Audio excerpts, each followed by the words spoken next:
I never understood my father's silence. When I was a boy, it used to feel like a wall tall, cold, and impossible to climb. He was there, but never really there. He spoke in short sentences, always measured, never loud. He'd come home from work with dust on his shoes and tiredness in his eyes. Sit by the window with his tea. And stare into nothingness as if the world behind that glass meant more than the one in front of him. I used to hate that silence. Because to me, silence meant distance. And I wanted noise, laughter, stories, connection. When I was 9, I asked him, "Dad, why don't you ever talk?" He just looked at me for a moment. Then said quietly, "Some things, son, are better learned through time, not words." At 9, I didn't care for wisdom. I just wanted a dad who talked like other dads.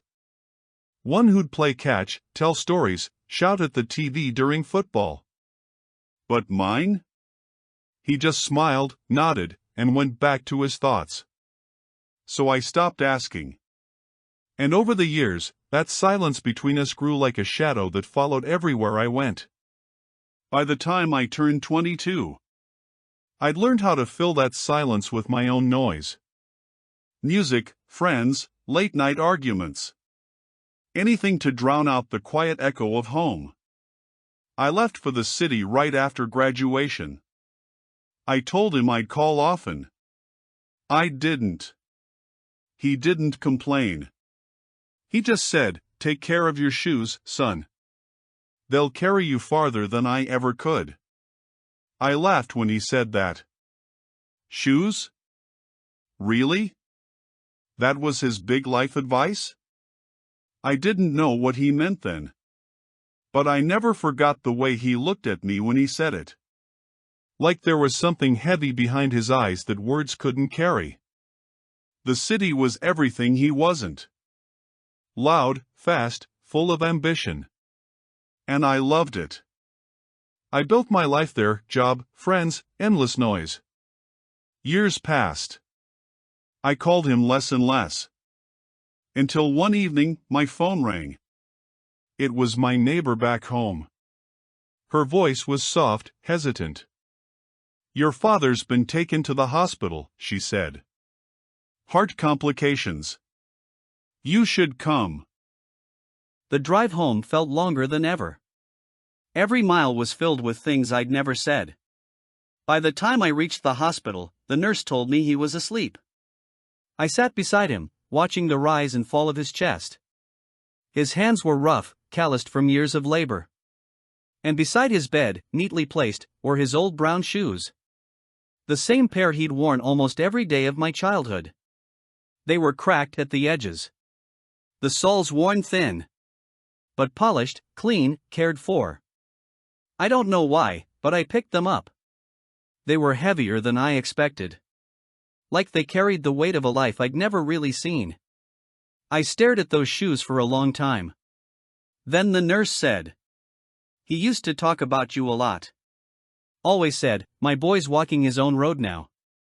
And that hit me harder than I thought it would. Because all my life, I'd been walking away from him, while he was quietly walking toward me in his own way." I remembered one winter morning. He was leaving for work before sunrise. I'd asked him, "Dad, why do you always wear those old shoes?" He smiled faintly and said, "They've got memories in them, son. Every step I took to put food on this table. Every mile I walked to get home to you, it's all in there." Back then, I just rolled my eyes. Now, sitting by his hospital bed, I finally understood. He woke up later that night. His voice was weaker, but calm.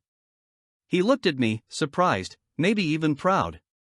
"You came," he said quietly. "Of course I did," I replied.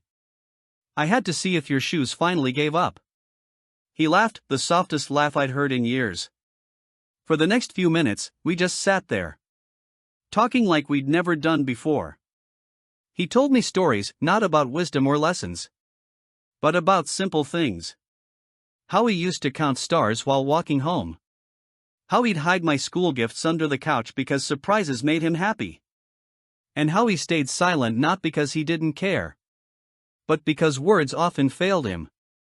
Then he said something I'll never forget. "You know, son, silence isn't empty. It's full of things we're too afraid to say." I nodded, but inside I was breaking. Because I could feel the end coming. He was slipping, slowly, peacefully. Before leaving the hospital that night, I reached down and polished his shoes one last time. The way he used to polish them every Sunday morning. He passed away a few weeks later. Quietly, in his sleep. The house felt different after that. Too still, too clean, too full of echoes. I found his things neatly arranged in the closet. A few shirts, a watch, and those same brown shoes. Inside one of them was a folded piece of paper. I opened it. It was a note written in his careful, old handwriting. It said, "Son, when you were little, you wanted to run faster than everyone. I never stopped you because I wanted you to find your own road. But remember, every step you take, I'm walking beside you. Even if you can't hear me." I sat there for a long time, holding that note in one hand, his shoes in the other. For the first time, I realized his silence wasn't emptiness. It was presence. A quiet kind of love that didn't need words. That night, I put on his shoes.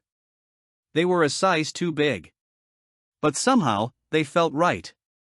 As I walked down the same road he used to take to work, the gravel crunched beneath my feet.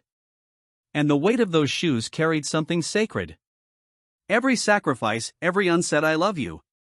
Every mile of a father's love that never asked for praise. Life moved on, as it always does. But from that day, I never mocked silence again. Because I learned that sometimes, the loudest love is spoken through quiet gestures.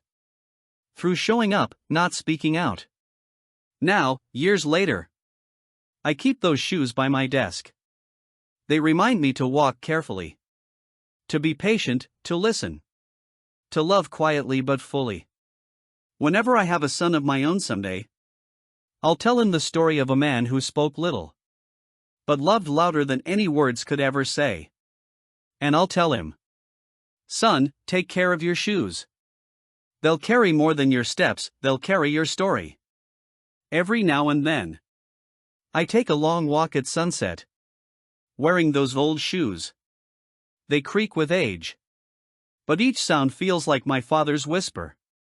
Steady, strong, guiding. And in that moment, the silence that once scared me feels like home. My father's shoes still fit. Not because of size, but because I finally understand the road he walked.